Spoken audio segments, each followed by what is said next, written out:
We are Onyx Imaging. We are the highest rated and most reviewed printer service center in Oklahoma. Hi, my name is John with Onyx Imaging, and today we're going to take a look at this HP M4750, and we're going to talk about some common causes of paper jams. More specifically, we're going to be talking about some common causes of paper jams that are caused because of issues inside of the paper tray. So let me go ahead and start off by removing the paper tray.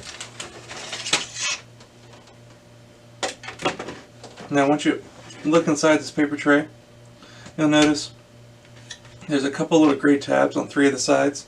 And what those are for is for adjusting this paper tray for the specific size paper that you're using in this paper tray. So it's very important that all these are set on these little indicators inside the tray for the specific size paper that you're using. You don't want them to be set for too small of a piece of paper. If the paper that these are set to is smaller than the paper you're actually using, that means it's going to be squeezing that paper inside this paper tray, making it way too tight and making it very difficult for the printer to pull the paper through. Also, if you go the other way and you have these set for a larger piece of paper than you're actually using, it's going to allow there to be too much room inside this paper tray, and the printer again is going to struggle having to be able to pick that up and pull it through the printer.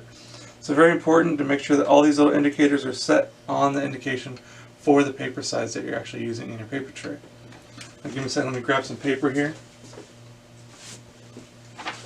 So one thing that I see quite frequently as well is from adding paper into your paper tray. And one thing that happens is when you have an existing stack of paper and you go to slide your new paper on top of it, and as you push it into the paper tray, you get a little bit of paper that kind of curls up back behind it. So you end up seeing something similar to that.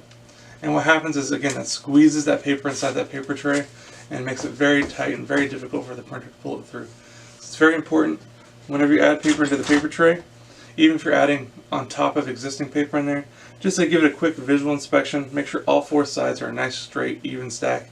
You don't see any paper curled up anywhere. If you do, please just take a second and remove those curled up pieces of paper. It'll go a long way as far as reducing the amount of paper jams you're getting. The third thing we see quite frequently is from overfilling this paper tray. So if you look at those little paper size adjusters that we were talking about earlier, you'll notice there's little tabs that stick inward towards the paper tray. And what those are for, those are your maximum fill lines. So that gives you an idea of the maximum amount of paper you can put in here. So if you're just grossly overfilling past that line, I wouldn't be surprised if you're having lots of paper jams, at least until you get below that point. And again, it's because you're putting too much pressure against that paper pickup assembly and making it very, very difficult for the printer to actually pull paper through properly. The same thing, kind of on the same lines, even if you can squeeze just enough paper to where you can kind of force the edges down below this, what's going to happen is the paper is going to kind of mound up here in the center, and it's still going to cause kind of the same issue where the printer is going to be struggling really, really hard to pull it through because it's just too close and too tight up against that paper pickup assembly. So please don't overfill your paper tray. Generally, I'll say it's a good idea to leave just a small gap between your top sheet of paper and those little fill lines on your paper tray. Again, that'll go a long way as far as reducing the amount of paper jams you're getting. Now, if all three of those, you've checked them all out and everything looks good and you're still getting paper jams, you've had this printer for a little while and it hasn't been serviced, or maybe it has been serviced before in the past, but you use it pretty heavily, there's a good chance that the rollers that are worn and need to be replaced. And it's a normal thing that has to be replaced from time to time. If that's the case, please feel free to reach out to Onyx. We'd love to help you out with that. Also, if there's any way that we can help supply with any of your printer office supply needs, please feel free to reach out to Onyx. We'd love to help you out with that as well.